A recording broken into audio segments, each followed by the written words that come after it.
Hello, monks and mamas of the mighty Copperbelt University. I'm your host, Mwansam Sonda, Big Waz, and welcome to another exciting episode of the Change Your Perspective podcast. We are back. You guys had missed us, so we are here now, and you guys see who I'm with. I'm with the Honorable himself. I'm going to allow for him to introduce himself. Yeah. Okay. Thank you very much, Big Waz, for that. For introductory purposes, I'm Justin Mulumba. Yeah. They call me Honorable Justin. And the Copperbelt University Students Union, Minister of Information and External Relations. Okay, lovely. So guys, you guys already know the gist, you already know what we do here. So we're simply just getting into the story of Mr. Justin Mulumba, our Honorable, our Minister here at Copperbelt University. We want to know how he managed to get to this level. We want to know about everything about him, just so that maybe one person out there can feel inspired to say it's possible to achieve these levels of these levels that you've reached, you know. So basically that's what we are going to do. Without wasting much time, guys, let's get into the conversation, huh? Yeah. You ready? Very much. Okay, I'm excited. So yeah, so let's run us through your background, where you were born and everything that comes with that.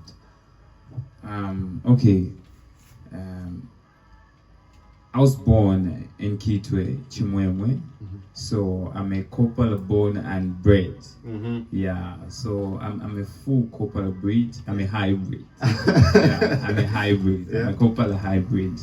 And I was raised in Chimwemwe. I stayed there, I think, for about 10 years or so, and then I left to Lusaka. I stayed there for about 4 years or so. Then I came back on the Copperbelt because the roots were.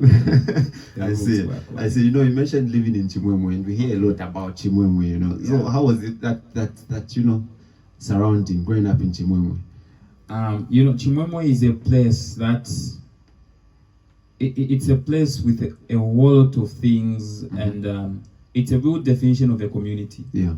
Because, you know, when we're talking about a community, we're looking at a place where you carry out your full round of life activities in it. Yeah. And when you look at the development just taking place in Chimwemwe right now, you can say that place, maybe as years goes by, it can become a city. Yeah. Because Chimwemwe it has a whole lot of things. It's one of the few places on the Copperbelt, few constituencies on the Copperbelt having a shopping mall, not just one, and having a whole lot of these big supermarkets, the ShopRite, the Shoppies, and all these other things that there is development taking place there.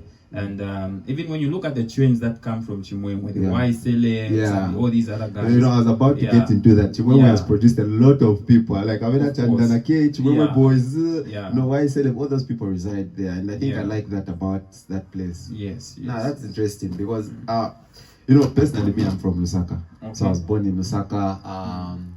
No, lies. No, I was born in Livingstone, but I live in Lusaka right now. Oh. So I kind of jumbled up the stories, but I was born in Livingstone. I've lived in a couple of places, so I understand what it means to have a community. Yeah. So I love that Chimwemwe provided that for you. Very much. That is good. So while in Chimwemwe, what schools did you attend growing up?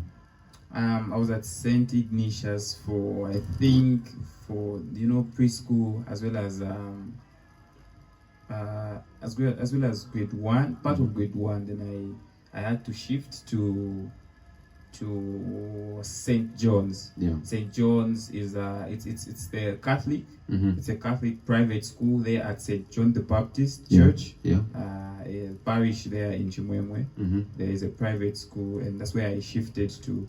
And you know, being at that school it was one of the most important parts of my life, and I feel like that place also laid the foundation to where I am today. Okay. Because that school, we were not allowed to use any other language apart from English. Oh, that is good. You get. And then I was coming from St. Ignatius, a preschool where I was allowed to use, any other language. Yeah. And going there, it was a little bit of a challenge for me, especially the first few months. But just within the course of my first year at that school, at least I transitioned. And when I say that school was like the basis of my today, is because that's where I started serving as a leader first. At St. Ignatius? At St. John's. St. John's, grade 1. Yeah. Grade 1. You were a leader in grade 1? Yes, I was a leader in grade 1. Class monitor. You were writing noisemakers. Yeah. And that's the school, and the first time I learned how to also read and write spellings correct. Yeah. You know, a lot of people struggle to know that at that, That tender age and grade. But I was able to do that in grade 1, and I think that's one of the things that had to set me apart from the rest of my colleagues in school. And then that was the beginning of me now being told, oh, write noisemakers, do this, do that, do that. And then with each and every task that I was given, people started gaining trust. Imagine the father, the parish priest for that, getting to know you, even calling you to sit down with him and maybe have a conversation here and there. Okay. It was something that I couldn't understand when I was there, but I realized when I grew up that in a way that started changing my perspective. Yeah, I like that, guys. It's a change your perspective podcast. We love that. We love that. No, that's amazing. So St. Ignatius, then St. John. How long were you at St. John's? At St. John's, I was only there for 2 years. Okay. For 2 years, because I had to move. That's when I now moved from Kitwe to Lusaka. Yeah. Okay, then from there, what schools did you attend in Lusaka? How was that? In Lusaka, I forgot the name of the school, unfortunately, because it was a private school, by the way. I was at that school from grade 2. I continued to the part of grade 2 there, from grade 2 to grade 5. Yeah, from grade 2 to grade 5. That's where I was there. Where were you living in Lusaka though? I was in Kanyama. In Kanyama, okay. Though I stayed in a whole lot of places when I was in Lusaka, but when I first landed in Lusaka, I was in Kanyama. I went to John Howard. Oh, you know, I live in Lilai, which is quite close to John Howard and Jack to that side. So I move around those areas. I'm a ghetto boy sometimes, you know. Sometimes people see me, I'm pushing a Uber with charcoal and you know. So I understand that life. I understand. So that's amazing. Yes. And then you had mentioned you had come back to the Copperbelt.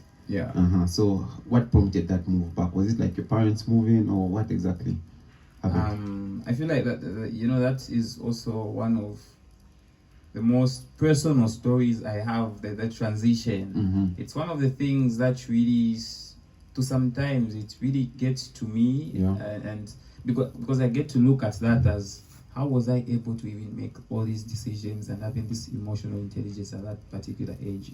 Because where I was living, I wasn't staying with my biological mom, and I encountered a lot of challenges staying with my non-biological mother there. And then my mom, my siblings, and all these other family members were here. I left them here, and then when I was staying there, I had a lot of challenges. Looking at the stages of personal development and cognitive development in a whole, there are things you can't do at a certain age. But living with people who aren't your parents, they will still be expecting you to be able to do this right, that right. And when you do anything wrong, it would be ish. So no, I want us to get into it. I don't know if you don't mind, sir. You can just let us just a peek through the window, so we understand what exactly you're talking about. So when I was in Lusaka, I stayed there with my stepmother. I stayed there with my stepmother, and then because of everything I had to go through when I was that side, I feel like it was important for me to come back home. It wasn't something that was easy for me to make and the parents to accept, but I had to do that because I got a chance where mom came to see me that side, and I told her one thing. Because I didn't realize what I was saying, but I just said it. I told her one thing, to say, hey, we are a family and we should live like a pan of buns. We should live like a pan of buns and not like a bucket of fritters. That's what you said? I said that, and I was using Nyanja, but then... So you can also speak Nyanja? Yeah, very much. Wow. Very much. Wow, I can't say I can speak Nyanja, but I try. I try. You try. I'm able to speak Nyanja. So I was able to tell her, to say, in this family, it's fine kunkara manga panyama buns together in a war instead of kunkara manga bucket of vitumbu. Vitumbua, in as much as they may be in one place, they are still isolated, and anyone is able to pick one and go away with one. But for buns, they still stick together unless there is a need for a detachment. So I said that, and I didn't realize it that mom was crying at that particular time, because she started shedding tears because of the gravity of what I said. And then from there she suggested that no, I can't let my child stay here, because I was given a time to, I think I stayed there a few hours with her, and then I told her everything, how I've been staying, and she looked at me, and without even me saying all the things I said, she was able to tell that this is the kind of life I was living there. And then I was able to shift back to the Copperbelt, join my family, and I continued with my pursuit in academics and all that, and then leadership also continued, because I think there has never been a stage in my life where I skipped leadership. Even when I was there in Lusaka, all the grades I spent in Lusaka, I was still a class monitor, because I feel like back then, being a monitor in class, you should be able to do things that your friends are not able to do, where grades are concerned. Reading, even just being artistic, they call you in front, oh, draw this for me, all those things. Okay, no, that is good. You know, there's something that I've picked up from your story. I don't know if I can say this, but like many other times when we go through certain hard times in our lives, we tend to shove it at the back of our minds, you know, and try to live like they're not part of us. But from what you said, I can pick up that it is actually part of the story that shaped you. You haven't let that go, you know. It's like you carry it, but like you're not carrying it with like it's a burden. But you're embracing it to say these are the struggles I went through and this is how I emerged at the other side. Of course. So I like that for you. I like that. No, that is inspiring. So we're still building up a foundation. By the way, what program and what year are you doing? We didn't get into that.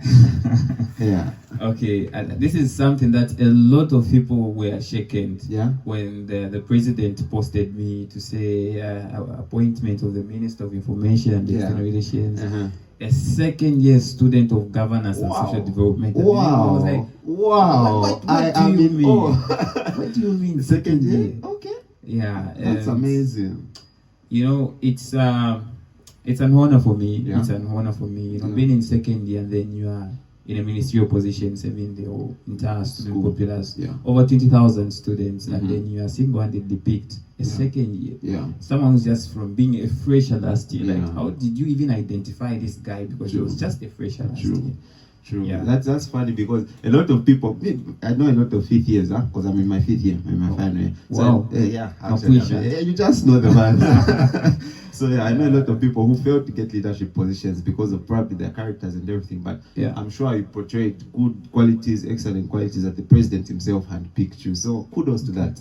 Congratulations once more. It's honorable. Our honorable. So we're still building up. So you had come back to the Copperbelt. So from there, how did you go secondary school? Let's do that. Okay, so after coming back to the Copperbelt, there is this school. Almost everyone in my family has been to that school. I don't know why, but we've just been to that school. I went to Natwange. It was a primary school by then, but now it's a both primary and secondary school. It's one of the schools that were picked which was that? When the president was picking some schools which were to be upgraded to both secondary as well as primary schools. Because I think it's one of the best schools in Chimwemwe. So that's where I went. I continued grade 5, 6, and 7, and in my 5th grade, I even started doing debate at that school. And in fifth grade? In my 5th grade, I even started doing, because it's something I was watching when I was in Lusaka. From grades 3, 4, and part of 5 there when I was in Lusaka. I was watching that on TV, and I was amazed because the passion for public speaking was just there before I could even, let it out. I was just amused when I see all that and all that. And so when it was time for me to participate, I had to give it a shot. I was the worst. First time I spoke. I mean, you gotta start from somewhere. You really can't start at the top, guys. Indeed. I was the worst with the first time I spoke, and I was learning. It was a process. But by the time I was reaching grade 7, I think I was even picked to be part of the school team. And I was in the junior executive and all that and all that. And I continued to grade 8, 9, and I was in grade 8. I changed schools because when you write grade 7, you have to, when you're at a primary school, you have to go the to best performing students are picked to go at these secondary schools. So I was picked to go to Mindoro Secondary School, and the time I was going there, that's the time, the year Y Celeb was leaving that school. He was a prefect at Mindoro. Y Celeb was a prefect. It was a very influential guy. That's what I want to talk about. certain qualities can't be bought. Can't be bought. Someone, people say a person like Y Celeb and wonder why he's got like quite an influential, why he's an influential figure. But it's because of the leadership qualities he possesses. And that goes to tell like everyone, it doesn't matter who you are. It's possible for you to be a leader. So that's good. Okay, so grade 12 came. How many points did you get? Grade 12 came, I got 9 points. Wow. That's amazing if you ask that's me. Amazing. That's really good. 9 points. It's something I took. It took me time to accept that. You wanted how many points number? It's not a matter of wanting how many points. It's just like, you can do better. Because, we own ourselves. And because that 9 points is something that a lot of people were jumping. They were even taken places by their parents when they got those points. But, my education has been very different because of how I've lived my life. There have been few times when parents even ask about, have you gone to school? Why are you doing this? What are you doing? How are your grades and all that? It has been something that self-parenting kind of lifestyle. Because in as much as I have lived with my parents here, like living on the Copperbelt, I haven't lived with my parents entirely. I've been moving even when I've been living here on the Copperbelt. I've been moving from this place to the other place and the other place and the other place. Because where I continued my grade 10 to grade 12, I was with my parents. I was staying with my sister and my brother there. So, and then there, it's your sister. So that kind of, parenting where they have to check, how are you performing? How are you doing this? It's never there. So it's self-parenting. Where have you gone? What are you doing? Self-parenting. So you had to govern yourself. You have to govern yourself. You just have to put yourself together, know that you're responsible for whatever you become tomorrow. Because the people you're living with can't really be into you to say, why are you doing this? And I think even mom, she has never been, ever since I came back from Lusaka, she was never there that much to be like, where are you? What are you doing? We've been raised, like almost everyone in our family, we've been raised to be governing. You have to take responsibility of yourself. Where are you? What are you doing? And all that. So even my academic journey, unless there is something like maybe I need to pay fees, that's when I would come. Oh, we need this and this and this at school. And maybe sometimes they go, oh, is there anything needed there?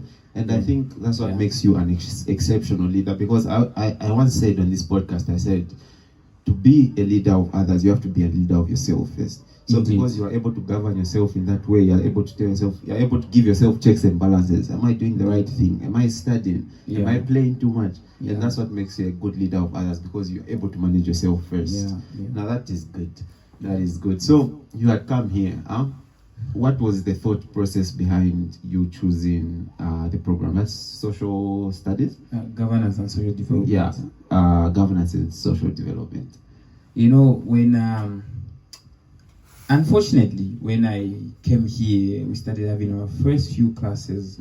I got to realize that everyone except myself in that program they didn't willingly select that program. Others, their parents, others they just changed from non-quota to that. Others they made a mistake when they were applying. They didn't know they clicked there. And then there was me who had been looking. I was looking for something. I knew that whatever I would do in life, I know the social civic space is my thing. And whatever I was going to choose, and I had options to either go for law, development studies, and maybe I saw law, like I love law, legal issues and all that, but I knew why I loved that. I didn't love that as something I can do like my whole life as a career. I loved that because of what it's able to do for a person.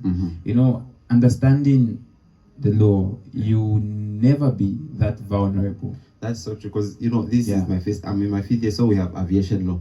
I'm doing aeronautical engineering, and so I learned in law like first years and then I got to appreciate what the law really is. You get to realize that the law is there to protect us. Really, of course, you even feel comfortable and very confident being a citizen because you know the law. I get that.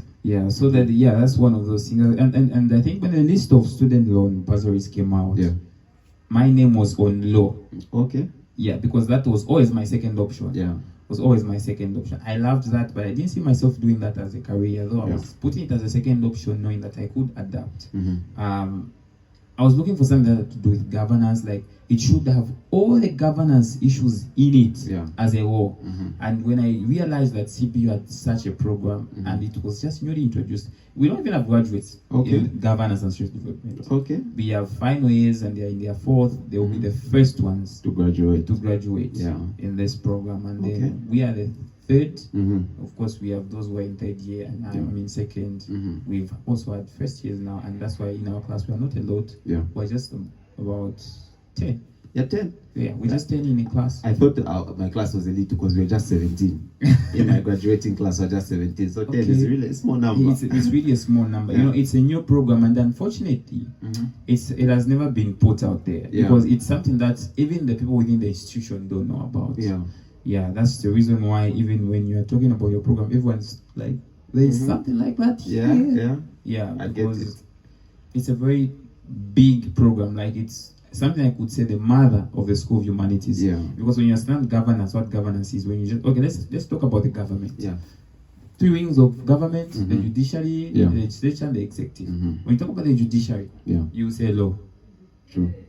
Not so. True. When you talk about the legislature, you look at all these other guys and what development studies and all these other programs that has to do with community issues that fall in. And when you talk about the executive, you look at political science. So it's something that has a full package of School of Humanities and Social Sciences. It has a few components from each one of those. That's how it was. That's how it was made. And only CBU is offering that program, by the way, in entire Southern Africa and Zambia. That's why CBU is the #1 university in Zambia. The only university. The only university. So no, that's lovely. So let's talk about your program for a bit. Okay. What are some of the you probably get these questions a lot, but when you say I'm doing governance and social development, what are some of those things that you can do? Where do you think you can apply the skills or the knowledge you learned from this? Basically, where can you work? Because someone out there will be asking like, okay, you know what I mean? You know, it's a very progressive program of study. And I've let people post critiques like a program you can work anywhere, and it's a useless program. Now, what people mean by you can work anywhere, there is no program that can make you work anywhere. True. The anywhere people talk about is the space, anywhere within a certain space. Is it the civic space? IT space? And is it the STEM space?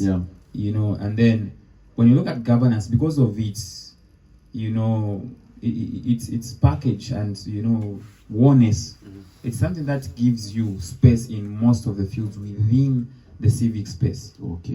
Because of this degree, I can branch into political science. You get? Because of this degree, I can branch into development studies. True. So basically, I'm a governance and development expert. I get it. I'm a governance and development expert. I can work city councils. When you talk about the what's this? When you talk about employability in institutions, I can work in city councils. I can work at the National Assembly. I can work at all parastatal bodies.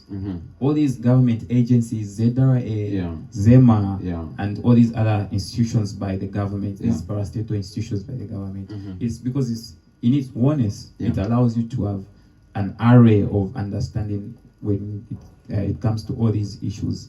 And you know, when I was being certified as a climate action and environmental activist, just the previous academic year, people were surprised, like, how do you know so much about climate and environmental issues? Because I was able to give them background, where we are, and how all these environmental acts as well as the organizations came about. They were surprised, like, are you doing environmental what? Or you are doing governance? I'm doing governance, yes, but what you are talking about in my program of study, we call it environmental governance.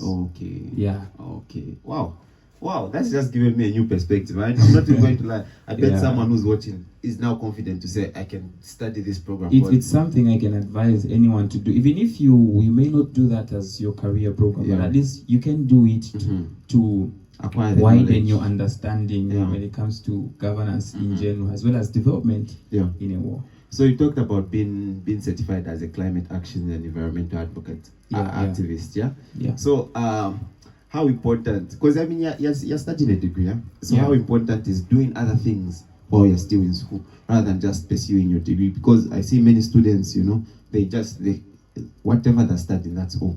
They are programmed, their degree, and they go out of this place. So what prompted you to do that as other stuff by the side, and just talk about that?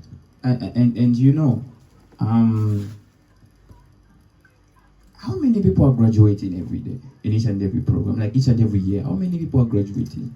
Thousands. Thousands. Because me, I always say, like, a university just produces graduates. That's what it does. Yeah. Every year, it just offloading people. It keeps on offloading. Yeah. But when you look at even just the number a certain university like CBO, maybe University of Zambia, is producing in a year, in a particular program, there are too many to be employed in a certain institution. True. Now imagine as a collective countrywide, how many people are being produced from all these other programs. Yeah. And when you look at the industry, there are limited opportunities in the industry out there. True. And then when you apply for a job and all that, there should be something that's setting you apart. Like, there is always the demand out there for difference. True. People are looking out for something different. That's why whatever we're doing in every industry, you will notice that anyone who comes out different, people will receive that person. True. Maybe let's talk about music. Yeah. When New Maps came out, it came out so different, different taste, that we were all like, wow, who is this guy? That's true. We gave him an audience. When the likes of the guys like the Jessica Links were coming about, who is this guy? Let's give him an audience. When Blood Kid came about, we're like, who is this guy? Yeah. Like, like all those things.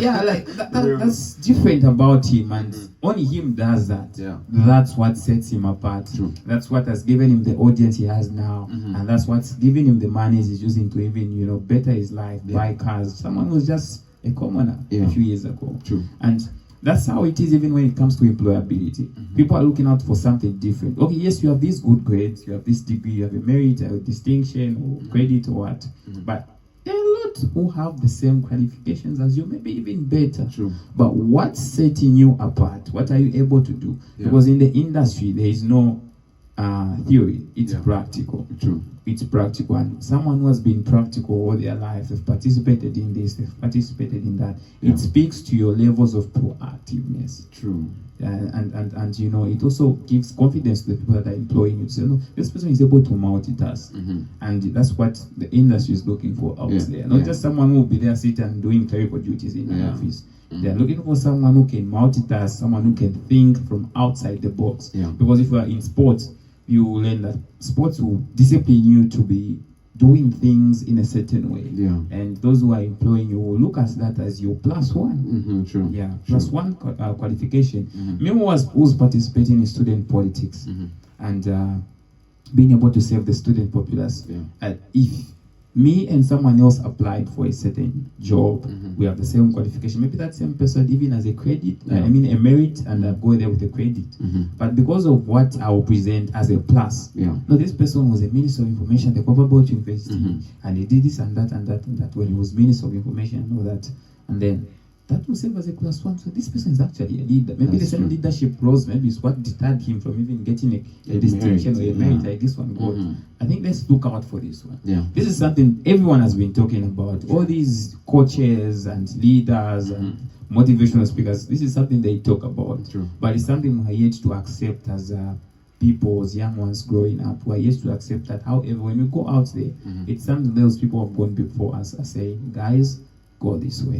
And I'm glad that I at least chose this path, because I know to say at the end of the day, I'm not just wasting time. In fact, this is also building me as a person to also understand leadership and being able to lead, because wherever you go, you lead. If you're not being led, you are either leading. Okay. And even just yourself, you are leading yourself. And being able to lead others also makes you a better person, because you're like, these won't follow my lead if I'm not able to lead myself. So you start governing yourself. I can do this, I can do that, I can do that too. So making you a better person. So, and it's something I can encourage someone out there to say, don't just do academics. That's why the school has got sports facilities. You even pay for those sports disciplines and all that. The sports facilities, recreational facilities, and all these activities that the school tries to promote. It's for people to do something else away from the classwork, assignments, tests, and the examinations. That's so true, because I like that you talked about how it speaks on your proactivity, because for me, I'm running this podcast. I'm in my final year. I also serve as a publicity secretary for my society. Leadership. I'm learning French this side. I'm doing farm management. Wonderful. I'm doing budgeting and financing this side also. So it is something I like to see when I see people like you actually doing many things. I like to tell the students, like, listen, do plenty stuff. Don't just limit yourself. You get it, huh? Because all that stuff adds to who you are. It gives value to who you are. Very much. So because of that, it's kudos to you. I like that. Thank you very much. Are you doing anything else, aside from politics and school? Aside politics and school, I wouldn't say I'm doing much, because what leadership does, especially at an institution, it demands a whole lot from you. And apart from that, I'm also doing social work. I've worked with some organizations, and I'm still serving as Adaptive Leadership Zambia, Kitu District Youth Lead. And as well, I'm also serving as a community mobilization chairperson for Innocent Shindano Foundation. I'm also serving as the governance advisor for that particular organization. I'm into social work. I've worked with various organizations here and there, but I think these are the two prominent organizations I'm working with, where I'm serving as a leader and all that. So it's not just about school for me and student politics and all that. I'm also doing some social work, community work, and how best I can contribute to my community. And away from just leadership and social work with organization, I'm also doing things of my own. Social work in my community and all that. I love that. I love that. That's inspiring. That's motivating to someone to say it's possible to do many things and still be there. Now, I think, the $1 million question comes in now to say, how then do you balance everything you do? Do I now No. You're protected. You're protected. Don't worry. Not cyberbullying. No. Yeah. How do I then now? Yes. How do I now? Oh my God. But how do you balance everything you do? What systems do you have in place, and what are some of those things that it has taught you to do? Okay. Like I was talking to someone a few weeks ago on a certain podcast, and when they asked me that question, the first thing I said was, life is multifaceted. Life is multifaceted, and life being the way it is a total sum of everything we do. You can't lean on one thing or lean on the other thing. You need to just know how to do everything you do at the time it should be done. We should start living life of objectivity and not subjectivity, where we are just doing things we're subjected to at the time you're subjected to. You need to also know when and what to do at a particular time. That's what will also give you the ability to do a whole lot of things at a go. And that's why people are always looking out for what you are able to do apart from academics. Because you can do the whole day academics, but what else are you able to do? It is, one thing God gave us on earth, it's time. And time is something that keeps on moving with or without your concern, with or without your approval. Where you're doing nothing or you're doing something, time keeps on moving. So it's us who are chasing after time, which is constantly moving. So the moment you stop doing something, you're wasting it, because it will keep on moving. So that's something we should be able to learn how to manage. You never stop learning how to manage your time. You need to know what you're able to do, what you can do, so that you know when to do this and when not to do that. I know to say, okay, during the day I've been busy doing all these duties and all that, but apart from just doing all these duties, I have school. What am I supposed to do? Okay, spare some time during the night to do some schoolwork. I received a lot of critiques as well as applause from people when I posted a paper a few days ago where I got a 20 out of 20 CA from a certain continuous assessment test. Oh wow, congratulations. Thank you very much. And then when people saw that, were like, you're a politician, I'm sure you paid some money to the lecture. And isn't this just a lie? And some were applauding that, and then others were looking forward to hear from me, like, how do you manage to do this? Because as politicians, you guys are blacklisted to perform terrible in where academics are concerned. Because you spend a lot of time doing all these things and you give little time to academics. And I said, yes, that's true. We give little time to academics, but the reason why we do that is because we will be busy all day, we are tired, we are human beings, the time we're supposed to rest. It's hard for you to say, okay, let me at least force myself to do something. And you know the reason why we do all these things is because we don't give ourselves a limit in terms of when to stop. You know, a person needs to know when to stop, and that's the first thing that to me speaks to someone's levels of wisdom. You can do a whole lot of things, but you need to know when to stop. That even this is the same as people say, to say good leaders know when to get relieved of their duties. You know, in leadership sometimes you can be enjoying all the benefits of being a leader and you don't want to step down. You keep on going, maybe until you die on that particular position. But I feel like wise leaders know when to stop. You know when to stop and when to let others continue where you left off. And then as you are doing whatever you are doing as an individual, as a leader, you need to know when to start this and when to stop, and when to start the other thing and when to stop. That's the basics of time management. When you talk about time management, you're not talking about something complex and all that. But just saying, okay, you are ever doing things, but at least know when to start doing this and know when to stop doing whatever you are doing, so you can do the other thing because life is not just about that which you are doing the entire day, the entire week, the whole month, and the whole year. Know when to start, know when to stop. I know that is very powerful for me, because you know, I think I'll review this now. I think I'm very comfortable to review it. When I started this podcast, it was hard for me to balance time for recording, editing, and publishing, and also school and everything else I'm doing. I've already explained what I'm doing here, so it became a challenge. But then I got to a point where I realized I need to find a system that will help me work. And that's why the whole concept of having a system in place. If you say, okay, you wake up at this time, and I'm going to do this, and I'm going to do this, have a schedule for yourself. It helps. It takes away a lot of load from you. Indeed. That is so true. That's true. All right, now that's important, you know. Now, being the Informations and External Relations Minister for the Copperbelt University 2025. Let's start with this, Tell us about your ministry now. We're giving a platform to your ministry as a Change of Perspective podcast. Now let's get into that. Okay.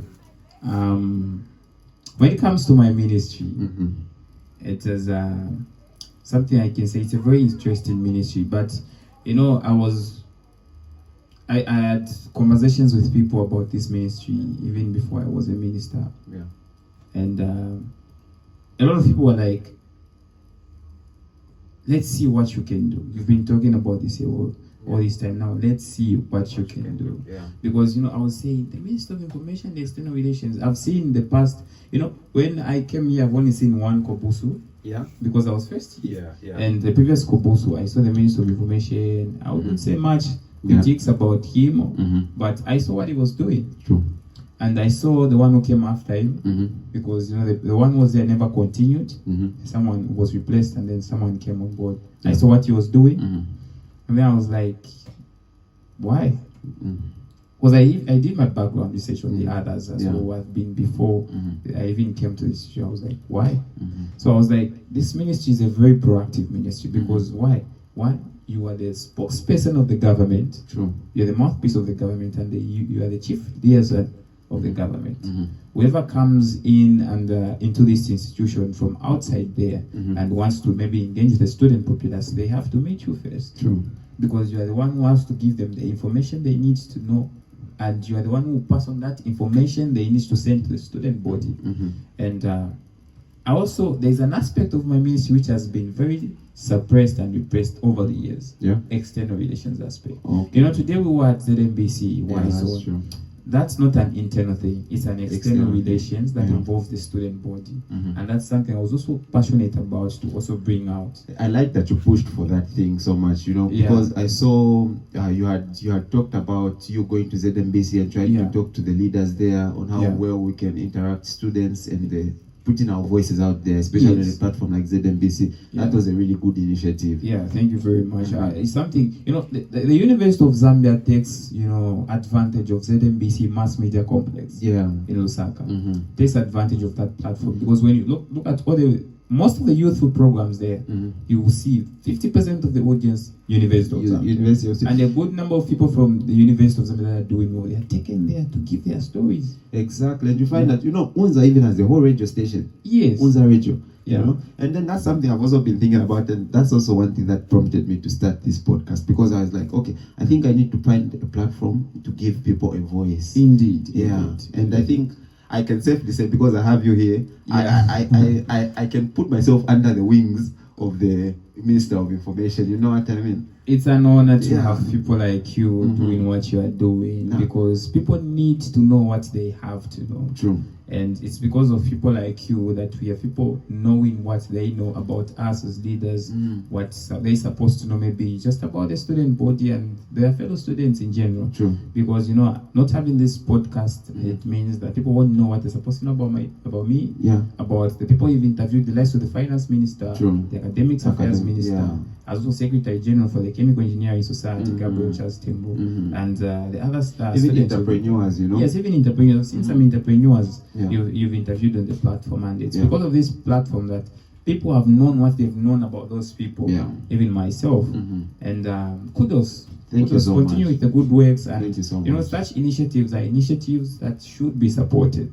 These are things that should be supported. It was very hard for you to come up with all this equipment and doing what you're doing without anyone to come and give you, handouts to say start this. That's true. This is your own initiative. You are funding yourself, and I think continue. If anything, if my ministry was to have something dedicated to such kind of an initiative, we can surely consider you, because you are doing a great job. Thank you so much. Thank you so much. It's an honor.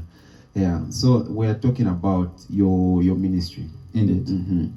So apart from that, I saw you had launched something called Information Background. Let's talk about that now. Information Background is a platform we launched where we it's something I had even then when I was looking at how best this ministry can be operating. True. People need to hear from you. We don't have a news channel for CBU. For CBU, no, we do not. But there is always a constant need for people to know certain things about what's going on. True. What is this minister doing? And clarity has to be given on certain matters, instead of just seeing people post critiques, this and that, this and that. They don't know what's going on. So I thought, having a platform where we bring these ministers on board, they give clarity in terms of what's going on, as well as myself, I go there on a weekend, as well as post, give remarks on each and every ministry, what's going on. In short, I give remarks on what we are doing as a student union in general. I felt it was very important, because we are saying at least we can be sure that each and every student will have access to information of what's going on in the student body. What are we doing for the students? And what is coming up?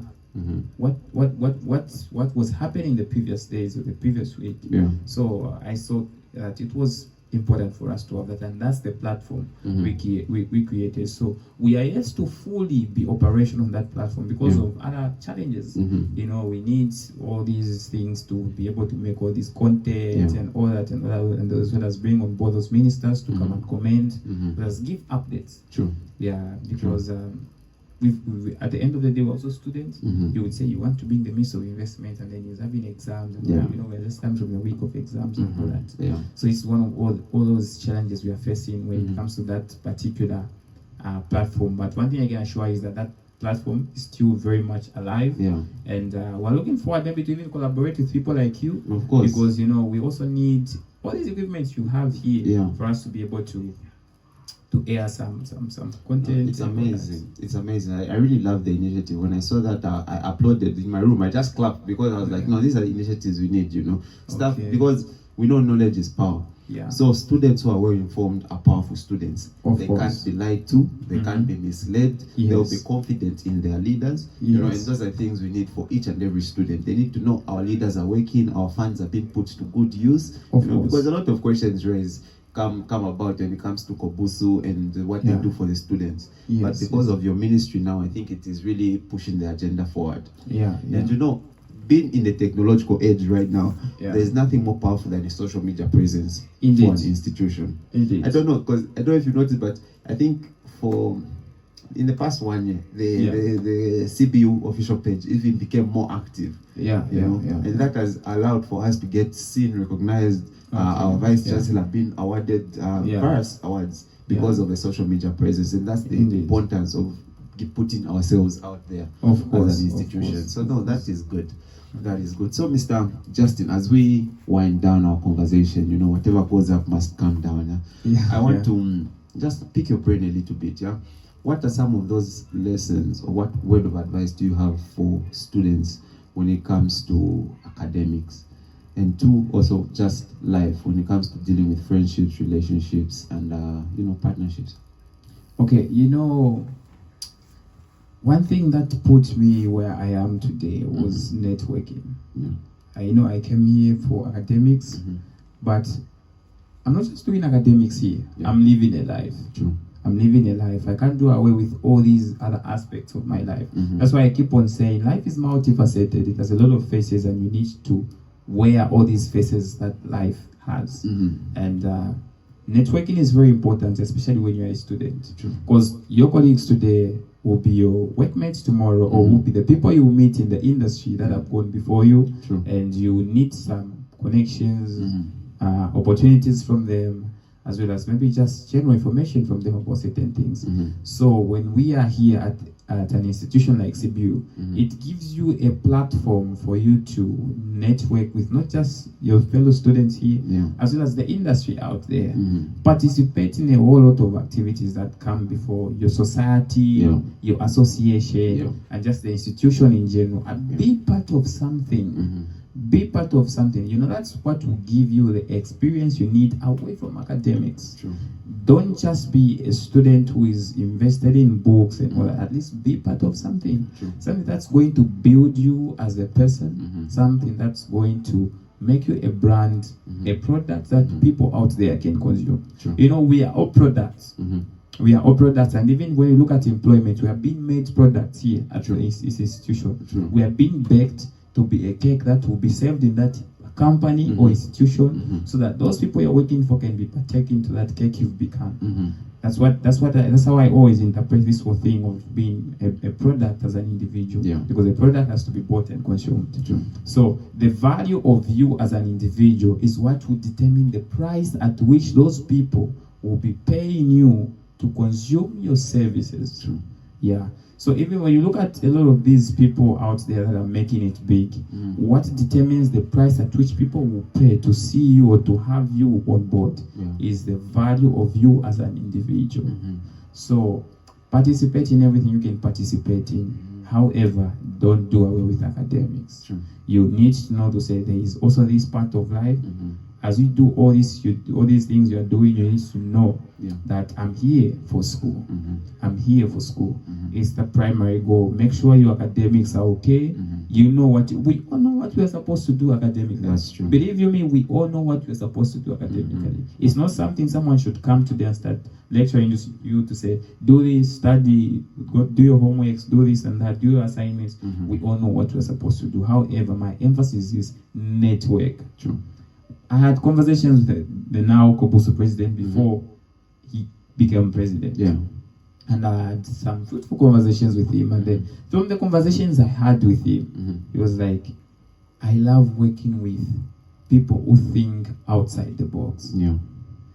I can't tell you now the things I've done with him, like in their entirety. But I can tell you to say I've worked with him since last year. I approached him as a first year, and he saw value in me. Hence, we had to start working together. We've been moving together in and out of the city, in and out of the province, attending all these other programs with him, even before he became president, because he started seeing value in me. You see? So network. Don't be afraid of leadership. Participate in leadership, because leadership will make you a better person in a way, indirect or directly, it will make you a better person. So don't just do academics, network, and be proactive. So I think these are the few things I would love to send out there to all the students. Remember, life is multifaceted. Participate in everything you're supposed to participate in. Be live, be proactive, network. No, that is amazing. That is amazing. Well, guys, you heard it for yourself. On this week's edition of the Change Your Perspective podcast, we had Honorable Justin KC Mulumba. Thank you. Yeah, so thank you so much for coming through and sparing time off your busy schedule. Thank you very much. Yeah. Thank you very much. Okay, Thank you very much. so don't forget, guys, I'm your host, Mwasa Mzonda, big was 5th year aeronautical engineering. I love you guys. Till next time.